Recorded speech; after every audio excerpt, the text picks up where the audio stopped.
Selamat siang para netizen dimanapun kita berada, salam inspirasi bagi kita semua. Kita lihat saja, Kaisang dikabarkan maju Pilkada DKI, muncul usulan Pilkada dipercepat saat Jokowi masih menjabat. Wow, ada apa ini begitu kan? Tanda-tandanya ya Heru mau didepak begitu kan. Jadi kalau kita dipercepat begitu, ada kemungkinan besar kekuatan dan power Pak Jokowi bermain di situ begitu kan. Ada cawi-cawi politik, pastinya seperti itu begitu ya. Kalau Kaisang menjadi gubernur DKI Jakarta, apa pengalaman mereka, apa prestasi mereka begitu kan ya. Jadi artinya kalau ini benar berita ini menganggap bahwa apa sih sebenarnya sumbangsih begitu kan ya.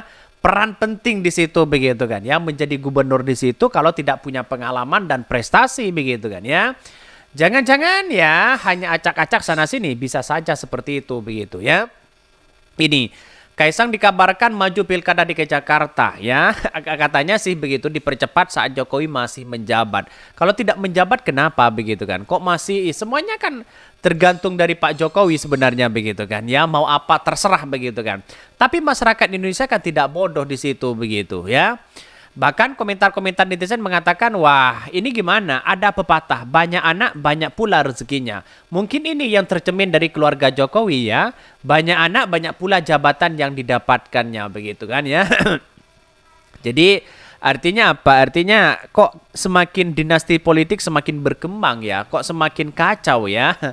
Kalau fair nggak bakal menang ya, Depok aja belum tentu menang. Apalagi DKI yang dihuni penduduk berlatar belakang majemuk. Ahok aja kalah, apalagi Kaisang katanya ya. Makzulkan Jokowi tambah rusak negeri ini. Langsung lantik aja wih, cuma cucumu sekalian jadiin gubernur katanya. Ini komentar-komentar netizen banyak sekali pro dan kontra begitu kan. Orang yang tidak punya pengalaman dalam dunia pemerintahan begitu, wah ini kacau begitu ya. Ini akan hancur negara kita begitu kan. Apa-apaan ini begitu kan. Apakah tidak ada yang lebih baik dari Kaisang, yang punya pengalaman luar biasa begitu kan ya? Ya kita lihat saja apakah nantinya akan disodorkan Kaisang ini begitu kan. Jadi kalau menurut saya pribadi agak kurang pas lah di situ begitu kan ya, sebagai warga Indonesia yang masih belum pengalaman begitu kan. Kalau sudah pengalaman ya silahkan begitu kan. Tidak punya prestasi apa-apa, tiba-tiba mau jadi gubernur dan sebagainya. Tanggung jawab gubernur itu berat loh begitu ya. Tidak hanya sembarangan di situ begitu. Jadi apalagi ya di ranah PSI ini begitu kan. Ini lawannya pasti dilawan oleh PDIP. Tidak mungkinlah PDIP akan mendukung Kaisang begitu kan. Ya pasti ada perlawanan-perlawanan di situ begitu ya. Mungkin ada 3 poros ya. Atau setidaknya memberikan dampak lah di luar itu begitu. Bisa saja Nasdem menodorkan untuk menjadi gubernur lagi di situ begitu kan ya. Jadi artinya apa? Artinya selama ini kita lihat saja ya. Saat Pak Anies berpotensi menang lagi di Pilgub, lalu akal-akalan pilkada ditunda sampai seluruh Indonesia. Dengan alasan ya COVID ya, saat anaknya kebelet nyalon pilkadanya pun diminta dipercepat ya. Langsung lantik aja ya katanya begitu ya, remuk negaraku ya.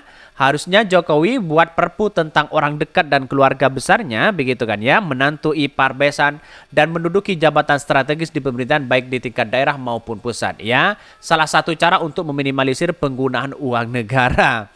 Jadi artinya kalau ini dipercepat ya gimana lagi begitu kan ya. Ada sesuatu yang kemudian tersimpan ya. Ambisi besar begitu kan ya untuk satu-satunya begitu kan dinasti politik ya di era hari ini begitu kan ya. Seharusnya kan dinasti politik di era hari ini sudah tidak ada. Kenapa kok masih muncul hal-hal seperti ini begitu? Jadi teman-teman dan masyarakat Indonesia kan sudah paham sebenarnya apa yang terjadi begitu kan ya. Akankah dipilih oleh rakyat? Saya kira tidak akan dipilih begitu. Kaisang dikabarkan maju Pilkada DKI Jakarta ya, muncul usulan Pilkada dipercepat saat Jokowi masih menjabat ya. Nama Ketua Umum Partai Solidaritas Indonesia PSI ya Kaisang Pangarep belakangan telah mencuat dalam bursa calon gubernur Cagup untuk Pilkada DKI Jakarta 2024 mendatang. Sebagai bungsu dari Presiden Joko Widodo, Kaisang Pangarep dinilai memiliki peluang besar untuk maju berkontestasi ya kepala daerah tersebut. Pengamat politik Jamiluddin Detonga menyatakan bahwa peluang Kaisang Pangarep ya untuk maju Pilkada DKI Jakarta sangatlah terbuka, mengingat posisi sebagai Ketua Umum PSI dan memiliki 8 kursi di DPR DKI Jakarta periode 2019-2024. Di satu sisi ini dapat menjadi modal awal yang kuat ya bagi Kaisang jika ia memutuskan untuk maju sebagai calon gubernur DKI Jakarta. Selain itu begitu kan ya, peluang Kaisang untuk berkompetisi dalam Pilkada DKI Jakarta semakin terbuka lebar ya jika Pilkada serentak yang awalnya dijadwalkan pada 27 November 2024 dilaksanakan lebih awal. Tapi kan pertanyaannya sekarang begitu kan, kalau dilaksanakan lebih awal begitu.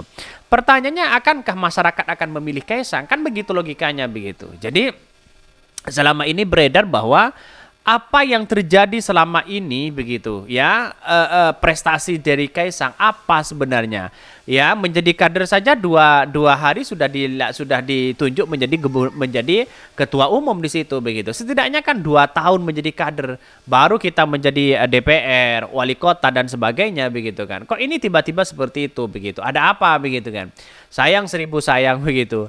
Bahkan ia dapat menjadi modal awal begitu kan ya. Usulan untuk mempercepat pilkada serentak menjadi bulan ya, di bulan September 2024 telah muncul ya. Hal ini dipicu oleh kemungkinan ya sulung ya Presiden Joko Widodo Gibran Raka Buming Raka yang sebelumnya terkendala oleh aturan batas usia minimum akan maju di Pilpres 2024 setelah putusan Mahkamah Konstitusi.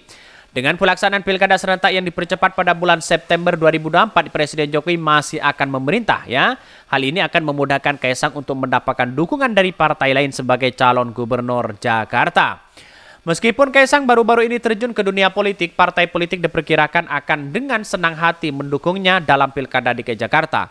Hal ini dapat dilihat dari dukungan sejumlah partai politik ya kepada Gibran Raka Buming Raka, sulung Presiden Jokowi untuk maju sebagai cawapres dari Koalisi Indonesia Maju, meskipun memiliki pengalaman yang terbatas sebagai wali kota Solo.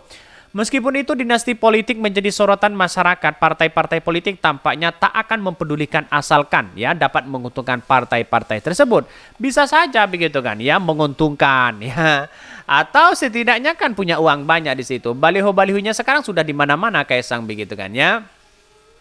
Akankah ini menjadi tanda bahwa Kaisang akan menjadi ya calon gubernur DKI Jakarta? Tentu ya bisikan-bisikan itu ya mungkin terjadi begitu kan. Seperti Gibran saya kira tidak mungkin untuk menjadi wakil presiden karena ada keterikatan dengan PDIP begitu kan.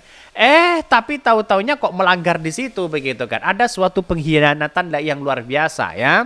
Jadi pada intinya sekarang ya kita lihat apakah dengan ambisi kekuasaan dinasti politik ini akan semakin berkembang atau semakin runtuh. Itu yang menjadi pertanyaan penting bagi kita. Masyarakat Indonesia sudah melihat begitu kan ya, bagaimana ya kelakuan-kelakuan para oknum yang memainkan hal itu begitu ya. Hanya sebatas keuntungan semata begitu. Sebaliknya begitu kan, jika mereka kalah ada kemungkinan bahwa partai pendukung Jokowi akan ragu untuk mengusung Kaisang. Karena isu dinasti politik dapat berpengaruh pada pemilihan pemimpin oleh masyarakat. Kesimpulannya, peluang Kaisang Pangarep untuk maju sebagai calon gubernur begitu ya dari Jakarta, ya gubernur DKI Jakarta dalam Pilkada 2024 terlihat cerah. Namun banyak yang akan tergantung pada dinamika politik dan hasil Pilpres 2024 yang akan mempengaruhi apakah benar-benar ya partai-partai politik akan mendukungnya dalam kompetisi politik yang akan mendatang. Ya kita tunggu saja begitu. Ya bisa saja partai-partai besar tidak bisa mengajukan kalau Kaisang maju di situ begitu kan. Kalau Pak Jokowi maju, yang jelas partai-partai besar, koalisi dari Pak Prabowo, jelas mereka mendorong untuk Kaisang untuk menjadi DKI Jakarta. Bagaimana dengan kader-kadernya di situ begitu kan? Tidak ada di parlemen kok kalah, lemah pada ya kekuasaan di situ begitu ya. Jadi pada intinya adalah masyarakat jangan terkecoh dengan hal itu begitu kan ya. Apalagi ini sebuah partai begitu kan. Partai itu bisa tunduk, yang penting bisa menguntungkan. Kira-kira seperti itulah begitu kan. Oke, mungkin itu yang kami sampaikan. Tonton terus channel Hodari Podcast Rakyat ini karena ada berita-berita menarik dan viral setiap harinya. Salam para netizen, salam inspirasi bagi kita semua. Jangan lupa di subscribe dan YouTube Hodari Podcast Rakyat ini.